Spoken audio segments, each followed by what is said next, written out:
Assalamualaikum warahmatullahi wabarakatuh. Perkenalkan, nama saya Teguh Firmansyah dari kelas 11-2. Di sini saya akan menjelaskan materi awal mula VOC sampai politik etis. Awal mula VOC. VOC didirikan pada tahun 1602 oleh pemerintah Belanda dengan tujuan menguasai dan memperdagangkan rempah-rempah yang berlimpah di wilayah Asia Tenggara, khususnya di wilayah Indonesia modern. Pada saat itu, rempah-rempah seperti cengkeh, kayu manis, dan lada sangat berharga dan menjadi komoditas yang sangat dicari di pasar Eropa. VOC didukung oleh investasi pemerintah Belanda dan memiliki monopoli de facto dalam perdagangan rempah-rempah di wilayah tersebut. Berikutnya tujuan berdirinya VOC: menguasai perdagangan rempah-rempah, mengamankan kepentingan Belanda, mendukung penjelajahan dan eksplorasi, menghasilkan keuntungan ekonomi. Selanjutnya ada hak oktroy VOC. Dalam menjalankan tugas, berikut ini kewenangan dan hak istimewa yang dimiliki VOC. Yang pertama ada melakukan monopoli perdagangan di wilayah antara Tanjung Harapan di Afrika Selatan sampai dengan Selat Magelhaens, ujung selatan benua Amerika, termasuk Kepulauan Nusantara, membentuk angkatan perang sendiri, melakukan peperangan, mengadakan perjanjian dengan raja-raja setempat, mencetak dan mengeluarkan mata uang sendiri, mengangkat pegawai sendiri, memerintah di negeri jajahan. Pada tahun 1795, Prancis menyerbu Belanda. Muncullah kaum patriot dari Prancis yang membuat Raja William V melarikan diri ke Inggris. Belanda pun dikuasai Prancis. Prancis kemudian membuat pemerintahan bernama Republik Bataaf yang dipimpin Louis Napoleon. Pemerintahan Indonesia pun di bawah kekuasaan Bataaf. Raja William V kemudian menyampaikan surat yang berisi pemerintah Belanda menyerahkan ke Inggris, bukan Prancis. Inggris pun ke Indonesia dan mengambil daerah Padang, Ambon, Aceh, dan membuat angkatan. Bataaf ingin mengambil semua daerah bekas VOC. Louis pemimpin Bataaf menunjuk Daendels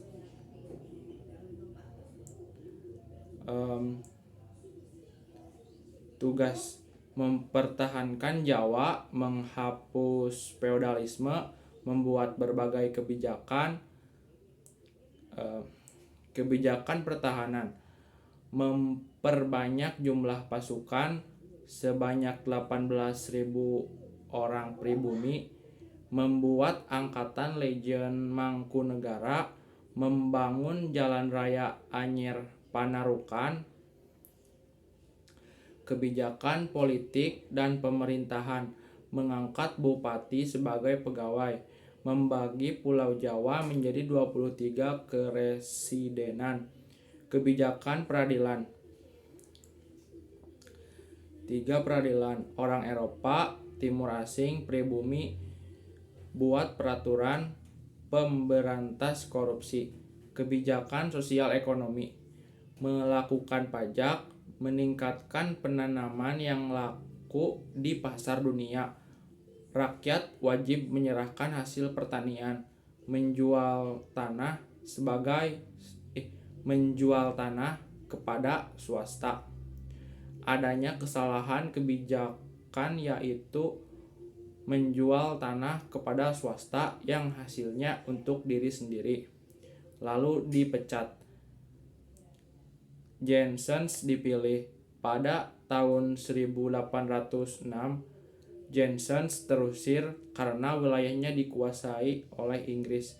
26 Agustus 1811, Batavia dikuasai Inggris. Janssens meminta Legion Mangkunegara untuk memukul Inggris, tetapi tetap kalah. Pada 18 September 1811, Belanda dipaksa mendatangi perjanjian Tuntang. Pulau Jawa diserahkan kepada Inggris dan orang Belanda dipekerjakan di perintah Inggris. Sekarang masa pemerintahan Inggris. Pada 18 September 1811, Raffles ditunjuk. Prinsip: segala kerja rodi, penyerahan wajib dihapus, pemungutan pajak dihapus, tanah milik pemerintah, kebijakan politik dan pemerintah. Membagi Pulau Jawa jadi 18 kerisedinan. Mengangkat bupati sebagai pegawai pemerintah. Kebijakan sosial ekonomi. Menghapus penyerahan wajib. Menghapus kerja rodi. Menjual tanah ke swasta. Memberlakukan sistem sewa tanah. Untuk sistem sewa tanah dengan ketentuan petani menyewa tanah meskipun pemilik tanah. Harga sewa sesuai kondisi tanah. Menggunakan uang tunai. Adanya banyak kendala pada masa Raffles. Kurangnya pengawasan, bupati lebih kuat dibanding asisten Inggris. Pemerintahan Raffles kurang memuaskan. Pada 1815, Raffles digantikan oleh John Vandal. Namun, tak lama Pulau Jawa harus diserahkan ke Belanda pada tahun 1816. Selanjutnya, kekuasaan Belanda di Indonesia. Pada 1829, Van den Bosch mengajukan usulan harus melakukan penanaman tanaman di jajahan yang laku di pasaran dunia dan kaum pribumi dijadikan kerja rodi atau tanam paksa. Ketentuannya: petani harus menyediakan 1/5 tanah miliknya. Tanah yang digunakan bebas pajak. Hasil panen diserahkan ke pemerintah. Pekerjaan diawasi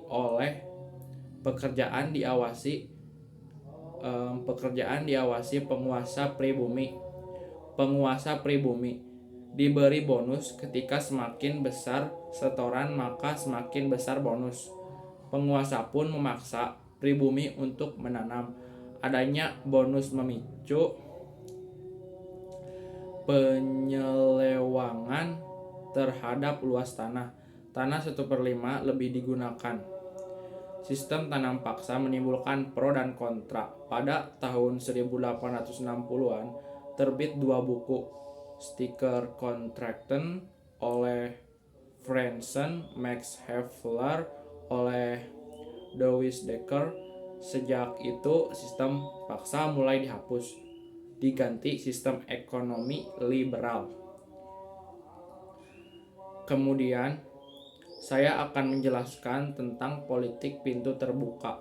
Politik pintu terbuka adalah kebijakan perekonomian Indonesia dibuka kepada swasta untuk pertumbuhan ekonomi dan kesejahteraan.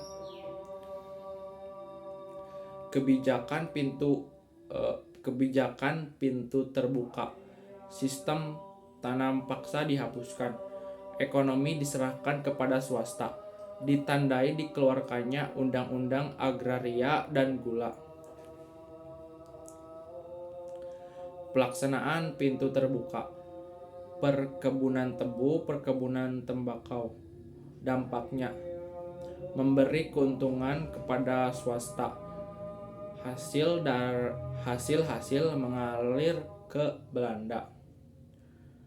Dan yang terakhir, politik etis. Program politik etis, edukasi sebagai pendidikan, imigrasi sebagai saluran irigasi, emigrasi sebagai perataan penduduk,